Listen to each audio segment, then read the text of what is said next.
Hello, this is Mike Evans. I want to talk to you about something incredibly serious. The International Criminal Court prosecutor is seeking an arrest warrant against Prime Minister Benjamin Netanyahu and the Minister of Defense for war crimes over October 7th and Gaza. Did you hear that? It's outrageous. A rogue prosecutor has put false charges that are both dangerous and false to equate the democratically elected leaders of Israel with the terrorist tyrants of Hamas. That's like saying that I'm issuing an arrest warrant for Hitler, and I'm also issuing one for FDR and Churchill. Or I'm issuing an arrest warrant for bin Laden and also one for George W. Bush. Secondly, the charges are completely false. Let's take this charge of starvation. Israel has put 500,000 tons of food and medicine into Gaza. They paved the roads. They brought in trucks. They've opened the border crossings. They've airdropped food and brought it by sea. By the way, they're providing the electricity and also the water to Gaza. It's absurd. The price of food in Gaza has dropped by 80%. Did you hear that? 80%. The markets don't lie. They talk about malnutrition. Thus far, there have been around 30 cases of malnutrition in Gaza out of a population of 2 million. The United States in 2022 had 20,000 deaths by malnutrition. Media won't tell you this. It's slander. And it's been leveled against the Jewish people for ages. And it's renewed now against the Jewish state.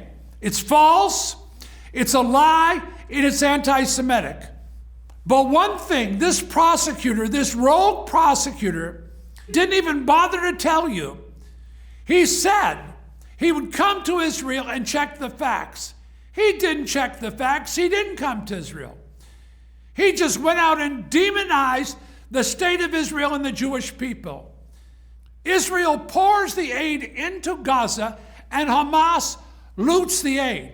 That's what's happening. They're stealing it from the people. They're extorting them with the aid. These demonic charges fuel the flame of anti-Semitism. And you've seen it on college campuses in America and capitals throughout the world, pouring gasoline on Jew hatred. That's the reason Jews get killed in Israel. They're not killed over land. They're killed because they're Jews. And you have to understand this. Can you imagine this happening in America among the black population?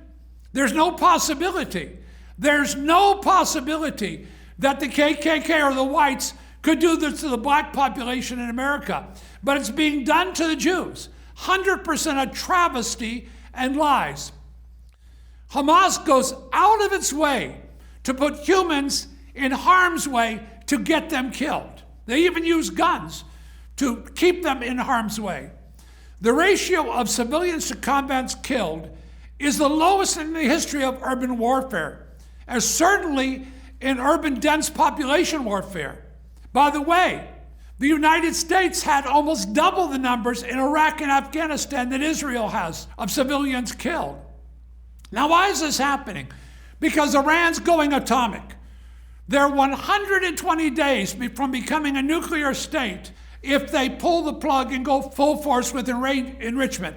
Therefore, they're using their 7 proxies, which includes Hamas and Hezbollah. I want to show you something. I want you to look at one thing. This is a brush, a powder brush. This belonged to an 18-year-old girl. You know the story of the attack on October 7th. Massive murders, rapes, beheadings, massacres. This 18-year-old girl was her powder brush in the music festival. She was brutally gang raped and then burnt alive. This one little girl. We're talking about over 1,200 plus people that were massacred this way, brutally massacred, and hostages that are dead. gang raped in Gaza and brutalized, totally dead. So we have to understand what's going on. You've got the United Nations mobilizing virtually all the nations of the world except 9, wanting a Palestinian state. What? You're rewarding Jew hatreds with a state? Now you have this going on, accusing of the Prime Minister of the State of Israel. Oh, by the way, they're doing everything humanly possible to save life. I know, I'm there all the time. I've seen it with my own eyes. I want to tell you something, and you have to understand this. Israel is doing the right thing, fighting terror. And if they don't stop these terrorists, they're coming for us. If we show weakness, they'll come for us in America. It happened on 9/11. We could have 10 9/11s if we are cowards and we show signs of weakness. Now, what will happen at the end of the Hamas war when Israel defeats Hamas? I'll tell you what will happen. The state of Israel can't tell you, but I can. I met with the Crown Prince of Saudi Arabia. Saudi Arabia will make peace with the state of Israel. This will be the Abraham Accord initiative. They'll make peace with the state of Israel, and they'll send in Sunnis to stabilize Gaza. Now, it's important for you to know that Saudi Arabia has zero tolerance for terror.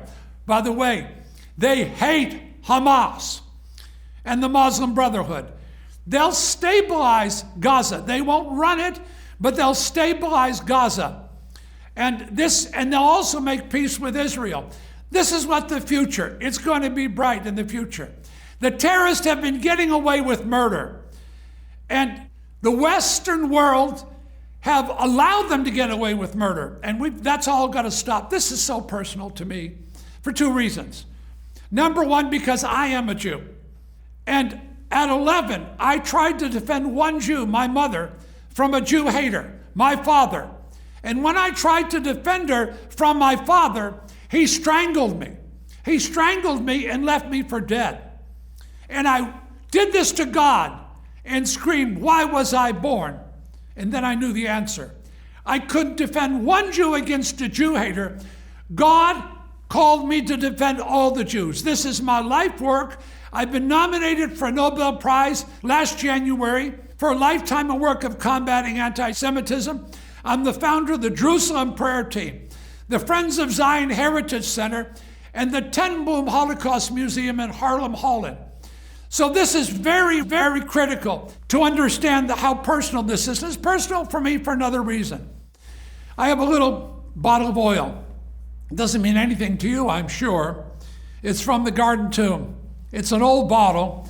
Goes back to 1980, the 30th of June. I purchased this bottle of oil. When I met with the Prime Minister of Israel, Menachem Begin, and he asked me why I came, and I told him I didn't know 3 times. He said, "You don't know?" I said, "No." "Do you know anything?" I said, "I know God sent me." He said, "But he didn't tell you why?" I said, "No." He turned to his chief of staff, Kadishai, he said, "Shake his hand. You finally met an honest man. He believes God sent him and he doesn't know why." On the 4th of July, I read a news story of a family grieving their hero son's death. His name was Yoni Netanyahu. He led the Entebbe raid to Uganda and saved a tremendous amount of lives, but he lost his life. The family, which I didn't know was grieving the death, I felt led of the Lord to go to the home, comfort the family. They didn't know me. I went in the house. The father, Benzian, invited me in, and I had this little bottle of oil with me. And I saw the grieving young man.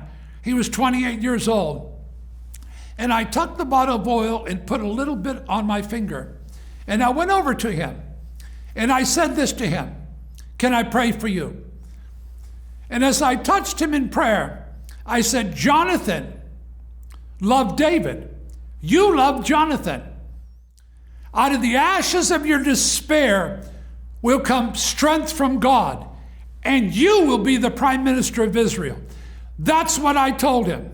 By the way, I was recently with him, and I told him, God chose you. God chose you. And I know it because I was the instrument God used. On the 5th of July, I went back to Menachem Begin, and I told him I met the Prime Minister of Israel yesterday. He laughed. He said, no. You met me on the 30th of June.